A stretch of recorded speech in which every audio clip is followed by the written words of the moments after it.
后来曾经讲过家己已经咧准备2024年要选总统的台北市长郭文哲，早起伫咧台北市设置100周年的活动，甲前总统陈水扁，这个马英九同台。郭文哲讲，今仔日是台北市的生日，大家都爱快快乐乐，共融社会，互相来包容。前总统陈水扁嘛以前市长的身份来致辞。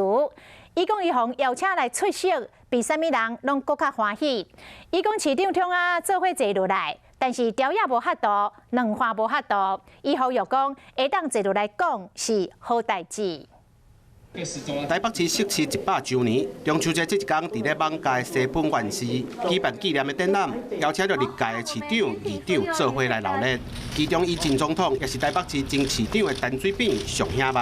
只有阿扁主受一任，其他3位都是连任，代表阿扁做得不够好。陈前总统话是讲啊真客气，不过因为真关心即卖的时事议题。市长，大家可以坐下来。为什么朝野没办法坐下来？